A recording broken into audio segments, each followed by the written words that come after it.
What if the phrase first world does not mean what it used to? What if the countries that once defined stability, progress, and comfort are quietly slipping into conditions they once claimed they were protected from?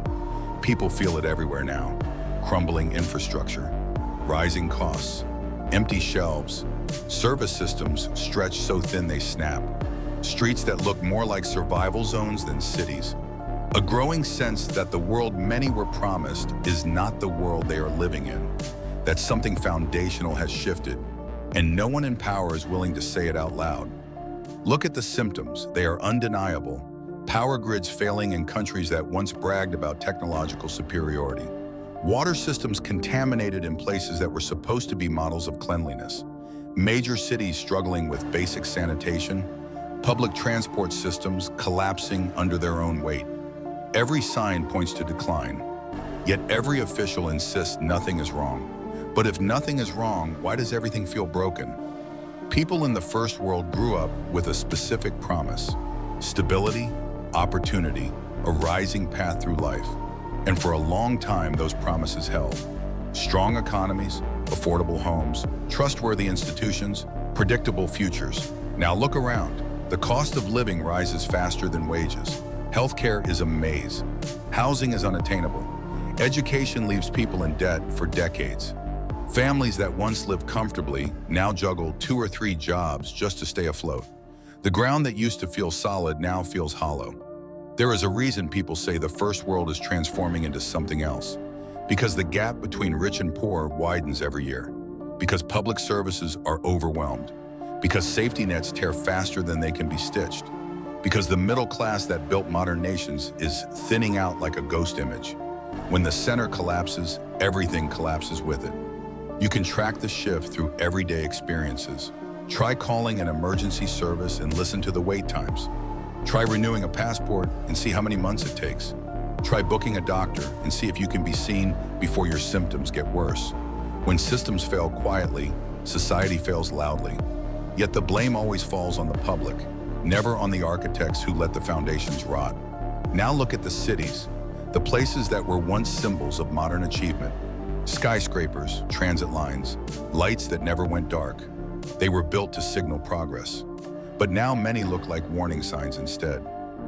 Infrastructure decades overdue for repair. Bridges rusting, roads cracking, transit lines delayed for hours, hospitals filled beyond capacity, schools unable to keep teachers. Every piece of the structure feels stretched too thin to survive another decade. People are starting to ask whether this decline is natural or the result of years of neglect by those who were supposed to maintain the world they inherited. Then there is the psychological shift, a sense of instability that lingers beneath everything. People feel less safe, less supported, less confident in the future. They sense that the world they grew up believing in is not the world they actually live in. When people from strong nations begin to say they feel like they live in unstable ones, that is not paranoia. That is evidence of decline. People do not lose trust in systems without a reason. Systems lose the trust of people when they stop working. Economists call this period a transitional phase. Historiologists call it the late stage of an empire. Sociologists call it systemic decay.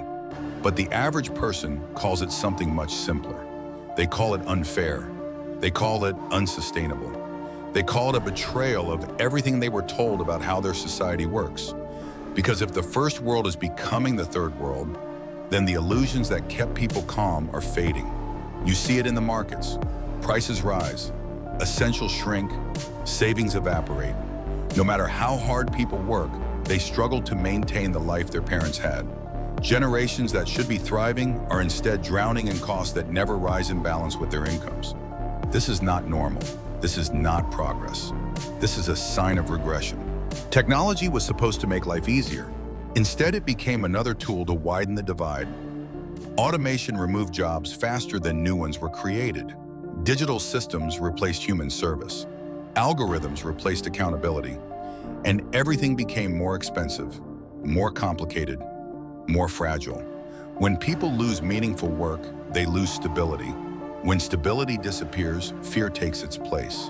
Governments always offer the same explanation: inflation, markets, unpredictable times. But these excuses do not explain decades of neglect. They do not explain failing infrastructure. They do not explain why everyday people feel like they are fighting a battle they did not start. They do not explain why the places that were once global powerhouses now feel like they are held together by tape. The first world becoming the third world is not about poverty alone. It is about the erosion of safety, trust, and predictability. When people feel like tomorrow is more uncertain than today, society enters its breaking point. When people lose confidence in institutions, those institutions collapse. When people feel abandoned, they stop following rules. These are the patterns that lead to the end of eras. And here's the part that makes this moment so tense. People are waking up. They see the cracks. They hear the excuses.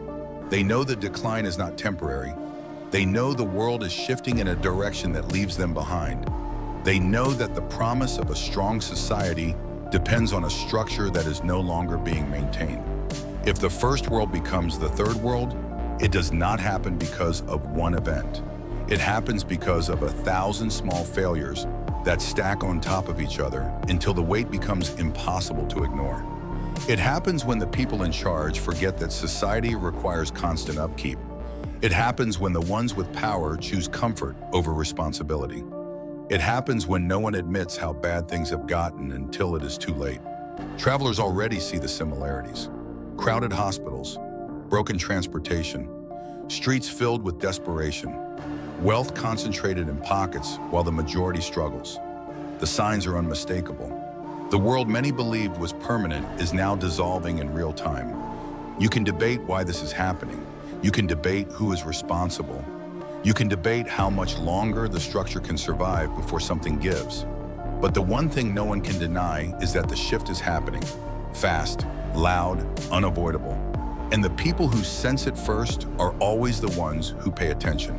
You be the judge. If you are awake, you already know what to do. Hit the link in our description and sign up to our free underground newsletter.